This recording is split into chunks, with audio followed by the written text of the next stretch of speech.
Hello everyone. Today we are again with a Leetcode problem. This problem is of medium difficulty and lots of like you can see here. It was also asked by Google, and so see what's there in the problem.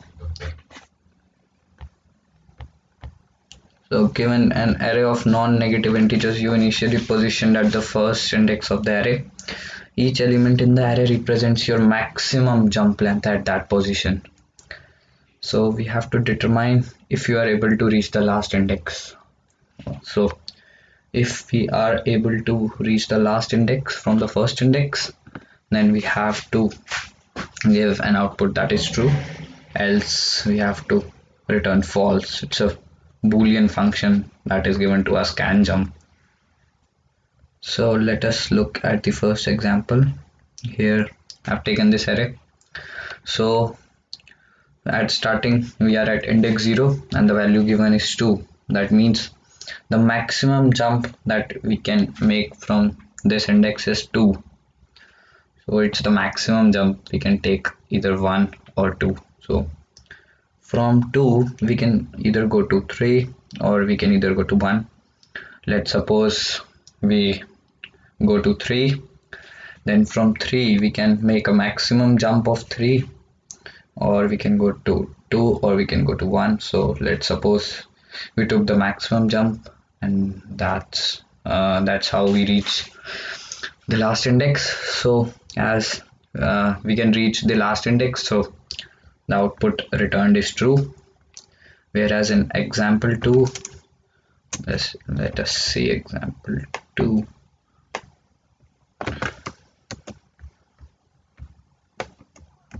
If you see the first index, the value is 3. So from here you can make a jump of 3. So 1, 2, 3, we go to 0. We can't make any further jumps. So the maximum jump we can take is 0. So can't reach. So from here, if we make a jump of 2, so we go to 1. Then from 1 we go to 0. We can't go any further. So if we make a jump of 1, we go to 2. And then from 2, if we make a jump of 2, no, we can't go there. And from if we make a jump of 1, we go to 1 and then again. So we can't reach the last index in this case, hence the output is false. So how to do it?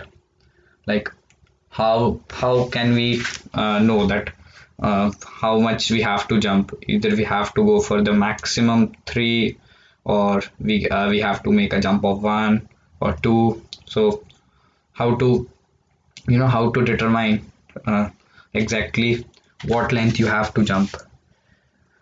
So one way of doing it is by using backtracking. Like you make every possible jump and then you check whether it's working or not. If it doesn't work, then you backtrack and come to that index again, and then you make a jump of different length and then check, and if in any of the combination you can reach the last index, you return true, else you return false. So if we can do it using backtracking, but since backtracking is pretty slow as you try all the combinations, recursive calls, so the time complexity will be 2 to the power n. So that's quite slow. So what we will use here is a greedy approach to this problem.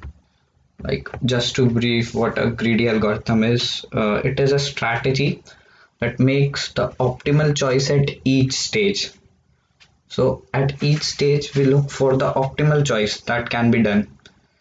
It means that algorithm picks the best solution at the moment without the regard of consequences. So at each stage we look at the best example. That's what greedy is. And if we talk about the solution, how we do it, so we kind of will do it in reverse order. Like we are going from starting till the last, but how we will do it, let me show you. Suppose we have this array. So what we will do, we will first assume that okay, we have reached the last index. We will assume that okay, if, for every given sub problem, we have reached the last index. So what we'll do is then we'll start from backwards. Like we suppose we are at 4. So now we check at the index just to the left of it, 1. Can we reach 4 from 1? Yes, since the maximum jump we can take from 1 is 1, so the next one is the last index, so we can reach the last. So now we will check, can we reach this 1? So on the left of 1 we have 1, so yes, we can reach to 1, and then we know that from 1 we can reach the last index. So okay, so now we will check whether can we reach this one. Yes, since the element to the left of it is 3, maximum jump is 3, that means okay, we can take 1, we can come here, and then we know that after this we can reach the last index. So now we check whether we can reach 3. Yes, since the element to the left of it is 2, okay, we can reach here, and we know that after it we can reach the last index. So we come at the 0th index. So in this we will check whether we can reach from last to first. If we can reach from last to first, that means okay, we will return true, else false. And why we are doing it?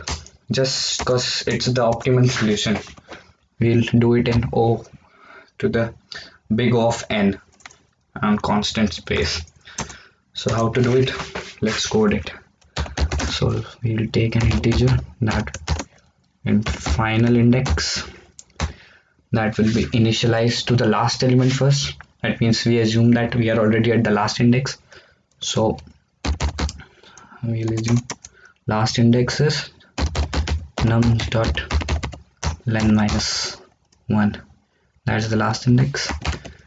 There will be a for loop that will start from the second last. Since we are always at the last, so we will check from the second last element. So nums dot len minus 2, I must be greater than or equal to 0, I minus minus, that's a normal loop that runs from last to first.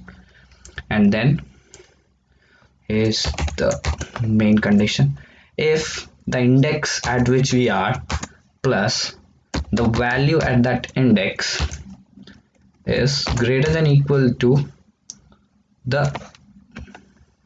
if the current index plus the value at that index is greater than or equal to final index, then what we will do is we'll give the final index the value of current index.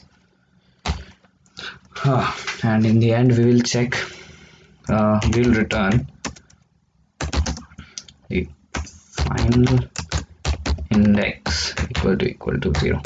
What this statement will do, it will check, it will return if the final index will be equal to 0, that means it's a true, so it will return true. And that means we can reach from last to first, else it will return false. And this kind of looks okay, and that was the greedy approach. Let's run this.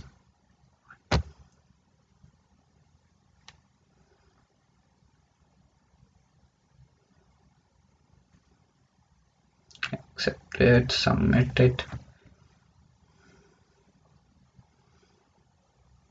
Boom, submitted. So that was it. I've done it in O to big O of n and with constant space. So see you in the next.